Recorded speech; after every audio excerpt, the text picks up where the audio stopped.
Kerajaan terus komited pastikan dasar digubal, utamakan keperluan pelihara biodiversiti negara, pembangunan mesra alam.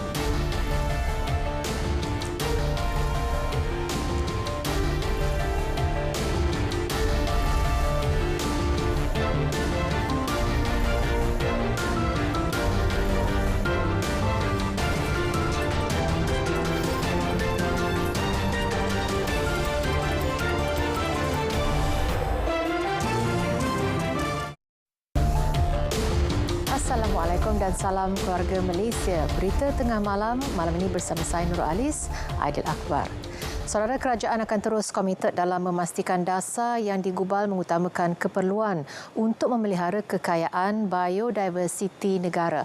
Jelas Perdana Menteri Datuk Seri Ismail Sabri Yaakob, kerajaan juga komited memastikan kepesatan pembangunan negara adalah mesra alam bagi manfaat generasi akan datang.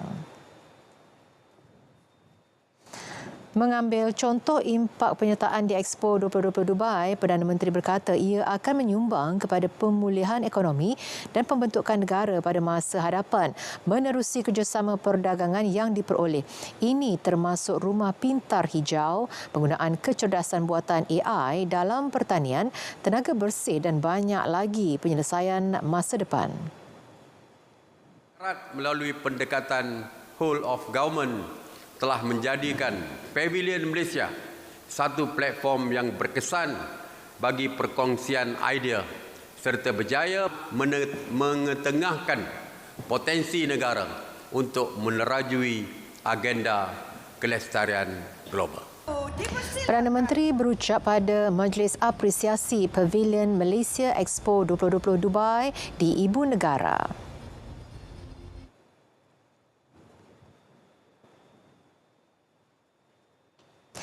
Menteri Keuangan Tengku Datuk Seri Zafrul Tengku Abdul Aziz menegaskan tabung keuangan antarabangsa IMF tidak pernah menyebut Malaysia mengalami masalah ekonomi yang boleh menyebabkan muflis. Sebaliknya, ia yakin dengan prospek pertumbuhan ekonomi negara. Malah jelas beliau, agensi penarafan global S&P Global Ratings turut menjangkakan persekitaran penggubalan dasar akan menyokong dalam memulihkan penetapan fiskal kepada kedudukan yang lebih kukuh. IMF sendiri mengakui bahawa kedudukan hutang Malaysia masih diparas terurus. IMF dibayar oleh firma rundingan ke untuk cakap macam tu? Keenam, kalau kita bandingkan indikator ekonomi Malaysia dan beberapa negara lain, adalah jelas bahawa ekonomi kita kekal kukuh walaupun terpaksa berhadapan dengan cabaran pandemik COVID-19 serta ketegangan geopolitik yang sudah berlanjutan semenjak hujung Mac yang telah meningkatkan harga bahan api dan makanan. Jadi, kemungkinan untuk negara bankrupt ni dan perlu meminjam dari IMF adalah tidak benar sama sekali.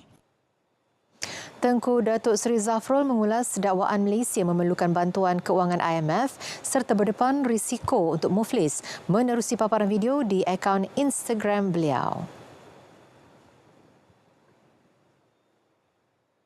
Sementara itu, Pengerusi Bursa Malaysia Berhad Tan Sri Abdul Wahid Omar berkata negara tidak mungkin berdepan kemelisitan berdasarkan kepelbagaian struktur dalam ekonomi yang merangkumi pelaksanaan dasar pragmatik dan responsif selain faktor kurang kebergantungan kepada komoditi.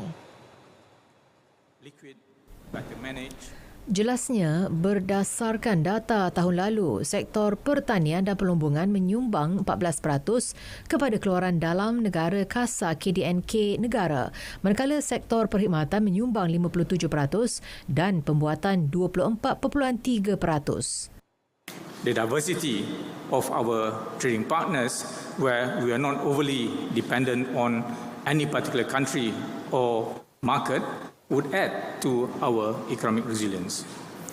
One very important factor contributing to Malaysia's resilience is the strength and stability of our financial system. Malaysian banks are well capitalized, liquid, better managed, and effectively regulated and supervised by Bank Negara Malaysia. Berucap pada Perasmian Invest Malaysia 2022 Siri 1, jelasnya bank tempatan dan syarikat perkhidmatan kewangan juga mempunyai wajaran ketara dalam indeks FBM KLCI dan indeks kemampanan FTSE for Good Bursa Malaysia. Malaysia juga kekal peneraju pasaran modal Islam terkemuka dunia berjumlah 2.2 trilion ringgit, mewakili hampir 2/3 jumlah pasaran global. Penyerahan kapal tempur pesisir LCS pertama kepada Tentera Laut Diraja Malaysia TLDM masih kekal dalam garis masa seperti diumumkan sebelum ini dan tidak berubah. Perkara itu dijelaskan Menteri Kanan Pertahanan Datuk Seri Syamuddin Tun Hussein. Kita pegang kepada apa yang kita dah umumkan sebelum ini. We are all on the same page. PAT, Panglima Tentera Laut, MINDEF, Baustat, Kementerian Kewangan, MOF dan juga EPU sehinggalah kepada Kabinet. Jadi kita punya timeline daripada dulu lagi, pertamanya untuk yakinkan pada orang ramai bahawa projek LCS ni mesti diteruskan. Keduanya, kita tidak akan melindungi sesiapa yang bersalah kalau sekiranya ada salah guna dan penyelewengan. Kita beralih ke persediaan menghadapi monsun timur laut. Kesiapsiagaan Kementerian Pembangunan Wanita, Keluarga dan Masyarakat KPWKM menerusi Jabatan Kebajikan Masyarakat bagi menghadapi banjir musim tengkujuh mencecah 90% dan dijangka selesai awal Oktober. Persediaan antaranya meliputi pusat pemindahan sementara dan depo simpanan keperluan bencana. Sukarelawan pun kita dah ada senarai-senarai nama sukarelawan ini, namun kita masih lagi memerlukan penyertaan lebih ramai lagi sukarelawan-sukarelawan, sebab sukarelawan ni dia bukan hanya mendaftar je, tapi kita akan bagi mereka taklimat, kita akan beri mereka pengkhususan bagaimana cara bila nak membantu di pusat banjir, di pusat pemindahan sementara yang berkaitan dengan mangsa banjir dan sebagainya. Jadi itu masih lagi kita jalankan, kita masih lagi melaksanakan dengan kerjasama dengan pihak-pihak yang tertentu. KPWKM mempunyai 8 depo simpanan keperluan bencana, iaitu di Kelantan, Terengganu, Pahang, Kedah, Selangor, Johor, Sarawak dan Sabah yang berperanan sebagai fasiliti penyimpanan bantuan bencana seperti barang keperluan asas, makanan kering dan barangan atau keperluan tambahan. Sementara itu, Angkatan Tentera Malaysia ATM bersedia mengatur gerak anggota dan asetnya untuk membantu menghadapi banjir di seluruh negara. Kepimpinan ATM dan MINDEF terlibat secara langsung dalam jawatan kuasa yang diperkongsikan oleh Yang Amat Berhormat Perdana Menteri sendiri. Dan apa jua arahan yang diturunkan oleh jawatan kuasa peringkat nasional ini, kita tak pernah tolak pun. Kalau bencana di peringkat baling pun kita boleh bina jambatan beli dalam masa 1 hari. Bayangkan kalau sekiranya kita diminta untuk membantu, kalau nauzubillah berdepan dengan bencana pada bulan-bulan yang akan datang. Itu biasa, tak ada masalah. Situasi banjir di Batu Pahat, Johor. Jumlah penduduk terjejas meningkat kepada 201 orang setakat 11 malam tadi. Kesemua penduduk berlindung di Pusat Pemindahan Sementara PPS SMK Seri Gading yang dibuka sejak pagi tadi. Jawatankuasa Pengurusan Bencana Daerah memaklumkan cuaca dilaporkan baik setakat ini. Bagaimanapun, pemantauan daripada pasukan keselamatan dipertingkat bagi menghadapi sebarang kemungkinan. Hujan lebat lebih 3 jam sejak awal pagi tadi mengakibatkan 5 kawasan rendah dinaiki air.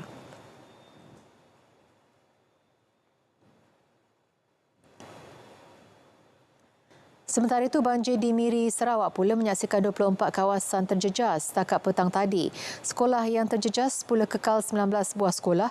Bagaimanapun, setakat ini tiada pusat pemindahan sementara dibuka.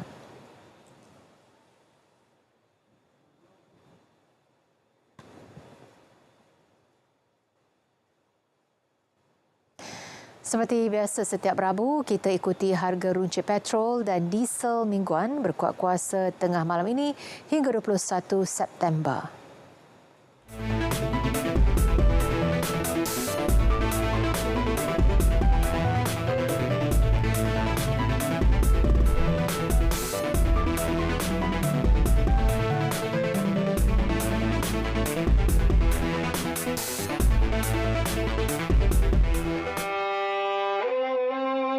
Inilah warisan daripada nenek moyang kita. Tanah bertuah dengan hasil bumi serta limpahan rahmat untuk kita nikmati. Kenikmatan yang terwujud dari hati, toleransi, keprihatinan dan kasih sayang kita sesama warga. Ini warisan yang kita akan jaga dan pelihara sebagai keluarga Malaysia. Raikannya.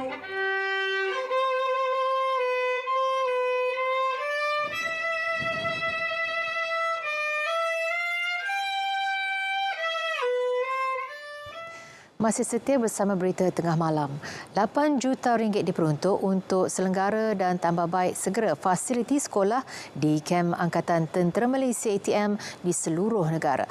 Menteri Kanan Pertahanan Datuk Seri Syamsuddin Tun Hussein berkata, inisiatif tersebut akan disalur secepat mungkin agar dapat dimanfaatkan sekolah terlibat.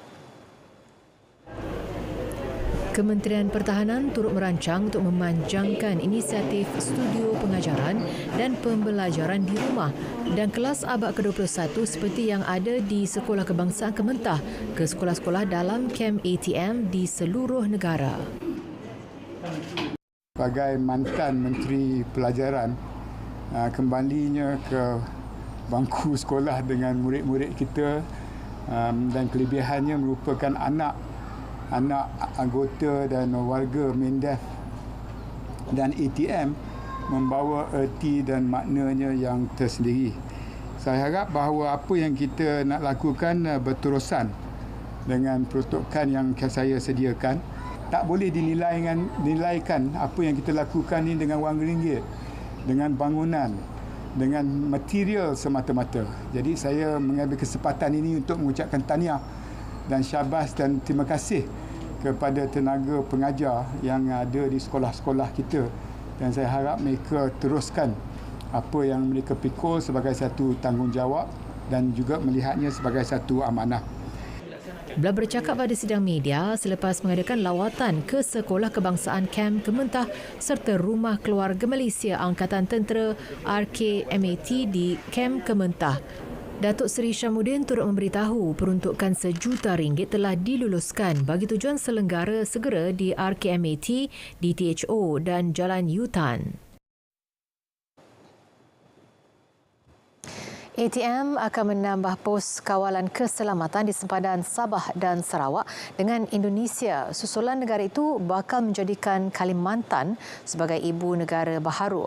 Menurut Panglima ATM Tan Sri Effendi Buang, penambahan tersebut akan dibuat secara berperingkat. Jelas beliau, pemindahan ibu kota negara itu akan menambah bilangan penduduk dan sektor ekonomi yang berkemungkinan mewujudkan peningkatan kes jenayah rentas sempadan. Justru terdapat keperluan untuk ATM menambah pusat kawalan dan bilangan regimen di kawasan terlibat. Beliau berkata, kaedah pengawalan sempadan tanah air juga akan dimantapkan. Ini termasuk mengguna pakai teknologi baharu seperti drone bagi pengawasan jarak jauh.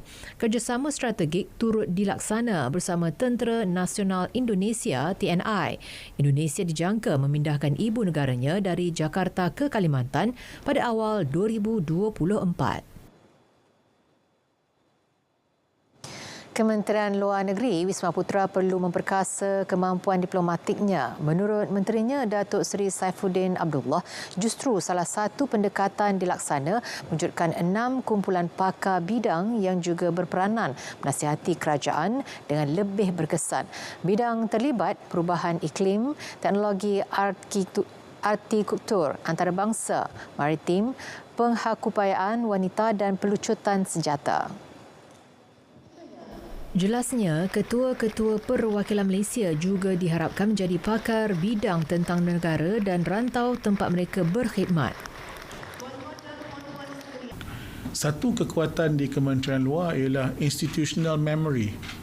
Kerana mereka ini walaupun bertugas di luar negara, tapi dia tak ke mana, dia tetap dalam lingkungan keluarga Wisma Putra. Jadi rugi sangat kalau kita tak gunakan kepakaran mereka. Malahan mudah-mudahan dengan adanya kumpulan pakar bidang ini, subject matter experts groups, ya, ini lebih ramai akan dibawa bersama dan mudah-mudahan satu budaya baru wujud di kalangan pegawai-pegawai, iaitu budaya kepakaran masing-masing berlumba-lumba menjadi pakar. Dan itu semua akan menguntungkan negara juga akhirnya. Beliau bercakap dalam sidang media pada Majlis Anugerah Perkhidmatan Cemerlang APC Kementerian Luar. Kementerian Kesihatan memeterai Memorandum Persefahaman MOU bersama firma penyediaan penjagaan kesihatan swasta IHH Healthcare Malaysia. Inisiatif itu membolehkan 500 pesakit kanser yang terpilih menjalani rawatan secara percuma di 7 buah hospital kendalian IHH Healthcare Malaysia. Menteri Kesihatan Khairi Jamaluddin menyifatkan MOU itu bersejarah kerana julung kali diadakan pada skala besar. Ya, ini adalah satu perjanjian yang sangat bersejarah, ya, sebab mungkin tak pernah kita buat pada skala yang besar begini. Biasanya kita pernah bekerjasama dengan hospital swasta, tetapi tidaklah pada skala yang besar. Yang ini 500 pesakit, kalau tak silap saya 500, right? 500 patients, cancer patients daripada hospital kerajaan, pesakit yang sedia ada akan dipilih. Pilihan itu dibuat oleh pihak KKM, oleh pihak hospital dan pakar onkologi, dan mereka akan dirujuk tengok pada kesesuaian, sama ada kanser mereka sesuai untuk dirawat melalui gamma knife dan juga linear accelerator. Beliau berkata demikian dalam sidang media selepas menyaksikan majlis menandatangani MOU antara KKM dan IHH Healthcare Malaysia di Ibu Negara.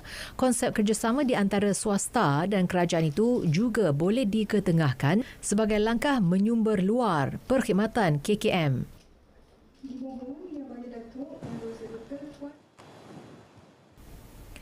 Sementara itu, dalam perkembangan lain, Khairi menjelaskan tidak ada masalah untuk Datuk Seri Najib Razak membeli bekalan ubat sendiri dari sumber luar jika tidak mahu menerima ubat dibekalkan Kementerian Kesihatan. Beliau berkata perkara itu telah dimaklumkan kepada ahli keluarga bekas Perdana Menteri itu. Dalam prosedur penjara, sekiranya banduan sanggup untuk membeli bekalan ubat sendiri dan tidak mahu menerima ubat yang dibekalkan oleh KKM, saya difahamkan boleh dibenarkan. Jadi tidak ada masalah pun. Dan perkara ini telah pun saya maklumkan kepada keluarga. Sekiranya mereka nak bekalkan ubat jenama brand name kepada Datuk Seri Najib, tidak menjadi masalah. Kebebasan badan kehakiman daripada sebarang pengaruh luaran adalah nadi perlembagaan dalam sesebuah masyarakat berdemokrasi. Tegas Ketua Hakim Negara Tun Tengku Maimun Tuan Mat, meskipun berdepan cubaan untuk menjatuhkan kebebasan hakim dalam melaksanakan tugas, hakim perlu kekal setia kepada perlembagaan persekutuan dan tegas dalam mendukung kedaulatan undang-undang. Beliau turut mengingatkan krisis perlembagaan 1988 yang perlu dijadikan pengajaran kepada semua hakim. Beliau berkata demikian ketika berucap pada prosiding rujukan bagi memperingati bekas Ketua Hakim Negara Allahyarham Tun Muhammad Saleh Abbas di Ibu Istana Kehakiman Putrajaya. Tun Tengku Maimun menyifatkan sumbangan tokoh itu terhadap Badan Kehakiman Negara sangat besar. Tokoh kehakiman itu jelas beliau membawa Badan Kehakiman Negara ke kedudukan yang tertinggi sehingga menjadi model kepada negara lain. Prosedur berkenaan dihadiri Ahli Suruhanjaya Pelantikan Kehakiman Tun Raus Sharif, Presiden Mahkamah Rayuan Tan Sri Rohana Yusof, Hakim Besar Malaya Tan Sri Azhar Muhammad. Turut hadir Hakim Besar Sabah dan Sarawak Tan Sri Abang Iskandar Abang Hashim, Peguam Negara Tan Sri Idrus Harun, Yang di-Pertua Majlis Peguam Karen Chia Yi Lin dan 39 ahli keluarga Tun Muhammad Saleh. Kerajaan Negeri Melaka melalui Panorama menyediakan kemudahan bas henti-henti secara percuma kepada pengunjung untuk hadir ke dataran Memorial Pengisytiharan Kemerdekaan Bandar Hilir sempena sambutan Hari Malaysia Jumaat ini. Pengurus Besar Panorama Melaka, Datuk Abu Bakar Abdul berkata kemudahan tersebut boleh digunakan seawal pukul 5 petang hingga 1 pagi. Dua bas akan melalui jalan sekitar Melaka Raya dan Bandar Hilir secara ulang-alik dengan kekerapan minimum 10 hingga 15 minit. Boleh bila-bila saja, dia tak ada pit stop yang tertentu. Jadi bolehlah nampak aja bas tu, tahan aja naiklah.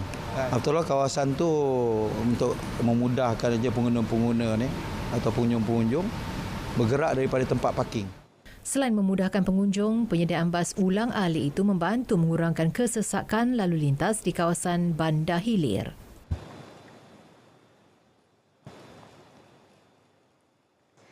Masih mengenai sambutan Hari Malaysia, bagi memastikan keselamatan dan kawalan lalu lintas, 336 pegawai dan anggota polis ditugaskan sepanjang sambutan berlangsung. Menurut Ketua Polis Daerah Melaka Tengah ACP Christopher Patit, pemantauan secara berkala juga akan dilaksana terutama di Pulau Melaka yang menjadi lokasi parkir kereta pengunjung yang akan menggunakan bas henti-henti. So, kawalan keselamatan kali ini kita bukan saja meliputi kawasan di sekitar dataran tersebut, tetapi juga di kawasan yang berhampiran di mana bagaimana kita tetap sedia maklum, Melaka ini pusat pelancongan. So, dah tentu pihak pelancong akan berada di sekitar kawasan dataran. So, that's why kita ambil menekankan tahap keselamatan bukan saja di dataran tersebut tetapi di semua kawasan sekitarnya. Bercakap kepada RTM, beliau memaklumkan beberapa jalan juga akan ditutup sempena sambutan berkenaan. Ia melibatkan sepanjang Jalan Kota, jalan berhampiran Menara Taming Sari sehingga ke dataran Memorial bermula pukul 6 petang. Turut ditutup Jalan Parameswara berdekatan Hotel Equatorial bermula pukul 7.30 malam.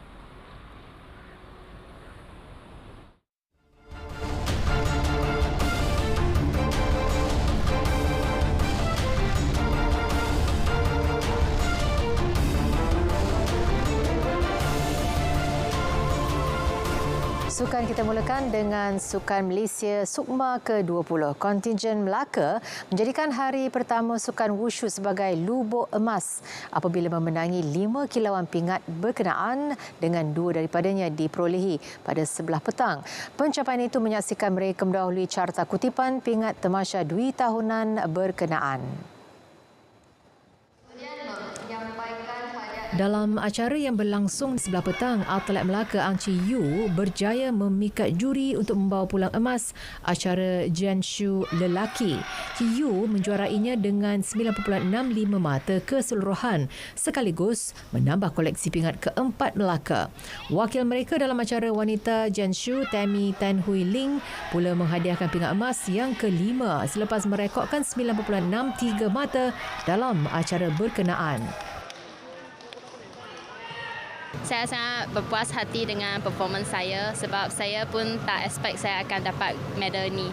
Coach tak bagi yang spesifik punya goal for us. but just ask us to do our best in our performance. Sebelum itu, Melaka telah memenangi 3 pingat menerusi Sydney Chin Si Zuan dalam acara Tai Chi Jian, Brian T. Kai Ji dan acara Nang Kuan dan Tan Pei Le acara Nang Kuan Wanita. Pencapaian itu menyaksikan mereka kini muncul pendahulu tamasya berkenaan dengan 5 emas, diikuti Johor yang mengutip 2 emas menerusi acara berbasikal. Berikut kedudukan pingat semasa Sukma ke-20 MSN yang sedang berlangsung ketika ini.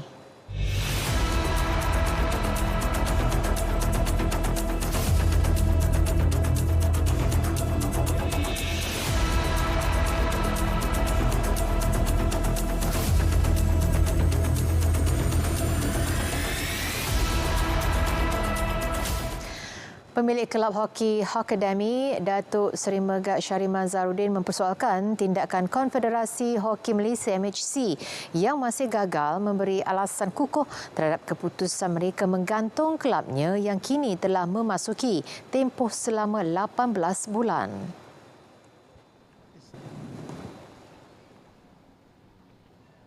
Menurut Datuk Seri Megat Syariman, tindakan Badan Indo Hoki Negara itu menambah hukuman 12 bulan sehingga menjadikan keseluruhan tempoh penggantungan tersebut kepada 30 bulan juga dilihat tidak masuk akal. Digantung itu tidak ada keputusan dan mereka telah suruh saya merayu lebih daripada 5 kali untuk rayuan. Selalunya rayuan ni akan dibuat selepas jika ada penggantungan atau ada keputusan baru kita rayu.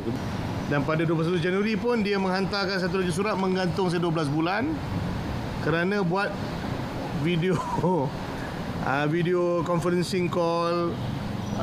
Kita patut bersyukur kerana legenda hoki dunia nak bercerita dengan masyarakat dan juga peminat hoki tanah air. So saya tak tahulah itu salah apa pun saya tak tahu. Jelas beliau, pihaknya menerusi peguam yang telah dilantik akan terus berusaha mendapatkan jawapan daripada MHC sambil berharap kemelut ini dapat diselesaikan segera. Tambahnya, masalah yang dihadapi Hockademy ketika ini tidak akan mematahkan semangatnya untuk terus berada dalam arena hoki tanah air demi kebajikan pemain dan pasukannya. Sementara itu, dalam proses jangka panjang menjadikan Hockademy sebuah pasukan yang kuat, 2 kejohanan terbuka luar negara akan disertai kelab berkenaan. Kejohanan tersebut adalah Festival Hoki Bali di Indonesia pada 17 dan 18 September ini serta Festival Hoki Ho Chi Minh, Vietnam pada November akan datang.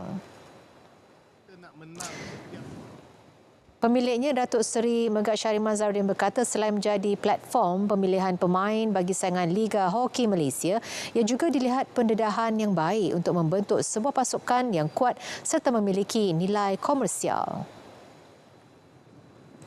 Organisation punya program yang saya tengah tubuhkan adalah saya juga bekerjasama dengan kelab-kelab hoki negara-negara ASEAN juga, di Indonesia, di Singapura, di Laos, di Thailand. So what we do is that kita collaborate bersama. So apa yang akan tambah nilai adalah kelab-kelab, kawan-kawan kelab kita yang akan menganjurkan pertandingan, competition di mana ASEAN will come, we create the value semua sama-sama rata. So, kita beralih ke saingan bola sepak kelayakan Piala Asia Bawah 20 2023. Skuad negara berjaya meraih 1 mata pada aksi pembukaan kumpulan E dengan melakar keputusan seri 1-1 menentang tuan rumah Mongolia.